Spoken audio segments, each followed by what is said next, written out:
Brad, here we are, 6 months into the new season. How special has this period been for you personally with PFA Scotland Championship Player of the Year and Falkirk's rise to the Premiership? Yeah, it's been brilliant. It's been a great year and a half, 2 years since I've joined the club, but I think this last season and a bit has certainly been the peak of it. On and off the park, obviously, winning this trophy was special to end the year, but getting promoted to the Premiership and then how well we're doing so far this year has been brilliant. And you of course became a father for the first time at the back end of 2025 as well. It must be a hard year to top. Yeah, it's been a great year, as I said there, on and off the park. The birth of my son Bradley, it was I don't think it'll ever be topped in terms of anything else in my life. But no, it's been a great year. 2025 is a year I'll definitely remember forever. And when you look back at that journey from League One to the Premiership, what stands out for you most, whether that be from the squad itself or just the growth of the club in general? I think you hit it there. Just the growth of the club. I think we had a good core, a squad together from League One up until now. Even I think there's still about 10, 12 years or something like that played in League One. So it's been brilliant, and it's just been a great journey to be on it with all the same boys and everything like that. It's been special. But the growth of the club on and off the park has been massive. And there's perhaps question marks over the squad having that meteoric rise from the summer, as you said, playing in League One. How important were some of those moments, those tougher moments, in terms of shaping where you are today?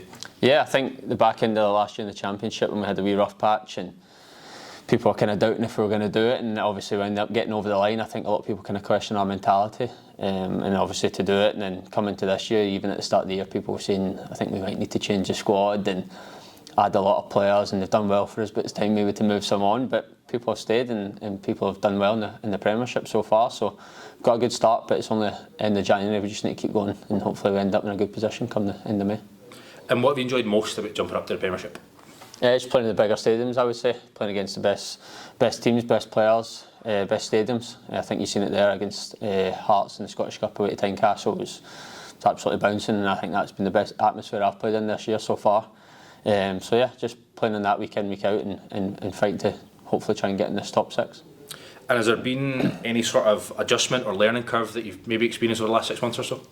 Yeah, I think the learning curve probably is this first 5-10 games in the Premiership is finding your feet, and I think as a team we were finding our feet. We also kind of played it like we were playing in games last year, and we had to go and win the game, say in the first half an hour, first 45 minutes or something like that. And I think that was a big learning curve. It's just kind of adjusting to the fact that we're not here to just entertain, or we're not here to win every game. We're just here to try and pick up points, and even whether that be away from home and things like that. It was just about learning and trying to adjust. And as is the way with modern football, there's obviously a lot of emphasis put on style. John McGlynn and the rest of the boys in the squad, we have sort of grown that reputation over the last couple of years or so. Does that make it even sweeter, the fact that you've taken that to the Premiership level? Yeah, definitely. We've come up and still continue to play our style. We change it up. We can go a wee bit more direct, and we can play out the back, things like that. But I think that comes from the management. I think the gaffer's very well rounded. He's not just stuck in his ways. He can adapt. We can change systems, everything like that. So he's a very forward-thinking manager, and obviously I think that then puts up onto the squad about how we can adapt as a team and change shape. And we're still trying to try to play our game.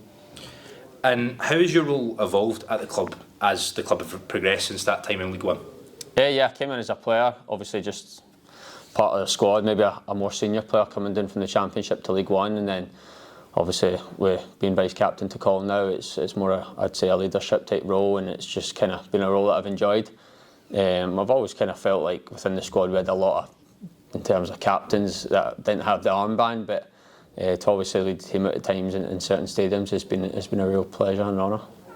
And there's been a lot of boys in the squad, as I said, that you've played with, whether it be Falkirk or your time at Wraith. Yeah. And there's been a lot of players we've spoken to over the last couple of years that have made that sort of rise, whether it be from lower down in the pyramid right up to Premiership level, or adjusting from Championship to Premiership. What do you think that says about the quality of players that's around SPFL now? Yeah, there's a lot of quality even within Championship and League One. I think it's all about, first and foremost, getting a manager that believes in you. I think I can be one that can vouch for that. I think Liam Henderson could be one. Dylan Tate was in the Premier League with Hibs and never really got much of a chance, and then all of a sudden look at him now, he's playing week in, week out, and he's doing brilliant.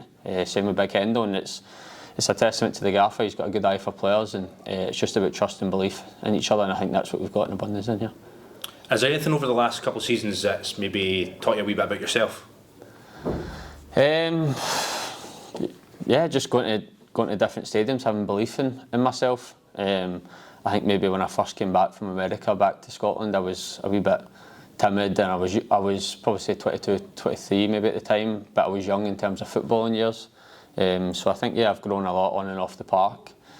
Just about going and having belief in myself and that I can play in these stadiums and compete against the best teams in the country. And getting that award last year, obviously voted for by your fellow pros across the championship. Yep.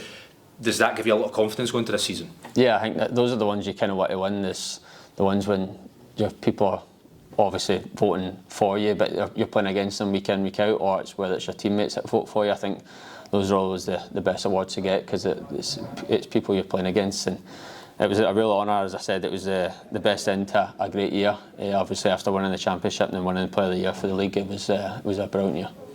And at the time of speaking, Falkirk are currently in the top 6. In the last 16 of the Scottish Cup, they've broke through that 30-point barrier. What excites you most about where Falkirk could be heading in the future? Yeah, it's a club that aren't really resting on their laurels. They want to try and strive to be better, whether it be in changing room facilities or sports science department or everything. Yeah, they're just looking to try and take steps forward with the club, and I'm obviously here at a good time. And hopefully when we come back in the summer, if we're in a good place, then things are still progressing, and that's what you want. You want to see things progressing at a club that you're at, and you don't want to come and just, oh, that's good, we've maybe finished in the top 6 or we've done well in the Scottish, things like that, then that's a job complete. It's not, it's about trying to build on things, and then hopefully next year you can do even better.